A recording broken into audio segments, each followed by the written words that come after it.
There are three things that you simply need to learn to get good looking photos. And those are shutter speed, ISO, and aperture. And since I've already done videos on two of those, let's go ahead and complete our trip around the exposure triangle by talking about shutter speed. So let's get into it. Shutter speed is one of those rare concepts in the camera world that was actually named by a sensible person. Because shutter speed relates to how quickly your camera shutter will open and close. Or to make it even more simple to understand, how long does your camera shutter let light hit your camera sensor? Now, while the concept sounds simple, shutter speed actually has some major effect on your photos that make it extremely important to learn and understand. One of the best places to start understanding is how it's measured. Shutter speed is measured in fractions of a second. So if you see a number like 1/500, that means that the shutter will open for 1/500th of a second and close again.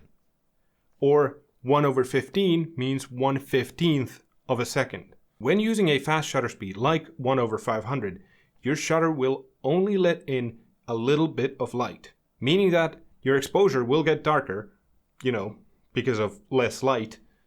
But that other effect I mentioned, let me use this fan to demonstrate how it affects.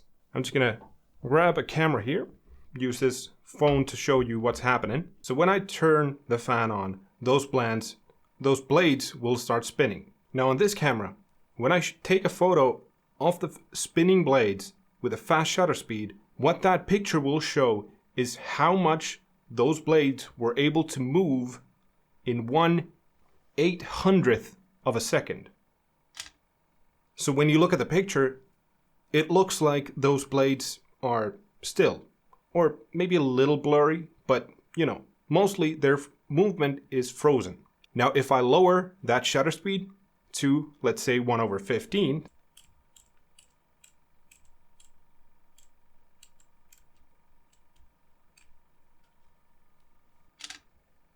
now the photo will show how much those blades were able to move in 1/15th of a second, which is a lot more.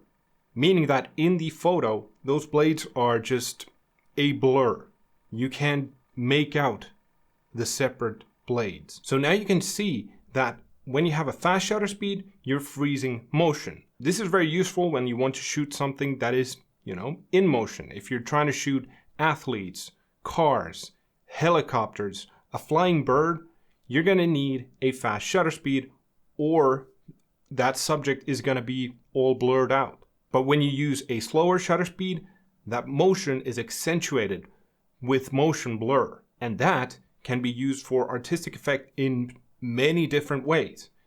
If you want to show like a crowd of people moving, then you use a slow shutter speed and that group of people will be blurred out, and it actually lets your brain understand that those people are all moving. It's a busy, busy day. Or if you have something like a waterfall and you want that water flowing to be actually depicted with the motion, then you want to use a slower shutter speed to actually let those water droplets fall and just get that silky smooth fall effect, if you will. Because if you use a fast shutter speed there, then those drops will be frozen in place, which will be a completely different look on that waterfall. But there are also other uses for slower shutter speed, like, for example, light trails or light painting. This means that you lower your shutter speed and then you move around a light in that photo. Probably the most common way this technique is used is shooting freeways or roads with cars, and you can just see the lights of those cars, just streaks of light passing on the road. And that's achieved by using a slow shutter speed. Or another great example is star trails. So you have a camera with a really long shutter speed taking photos of stars moving in the sky.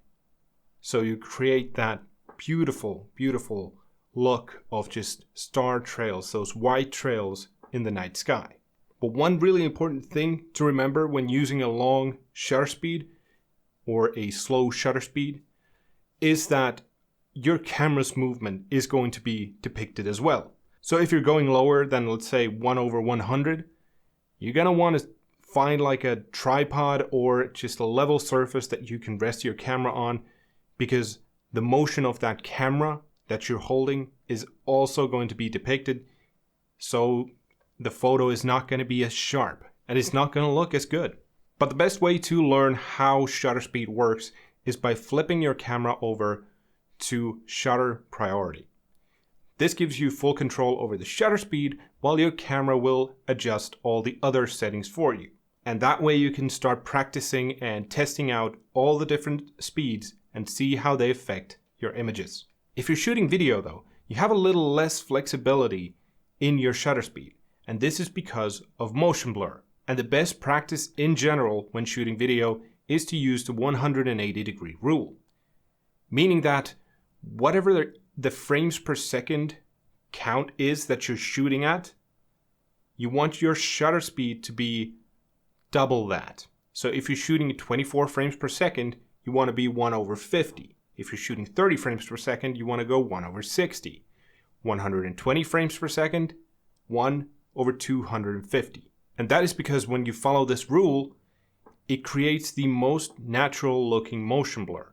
If you're shooting at a faster shutter speed, for example, the image can easily look choppy or just unnatural. While your viewers may not understand what's wrong with the video, it just feels wrong. But that's the basics of shutter speed, and that completes my whole series on the essentials of exposure.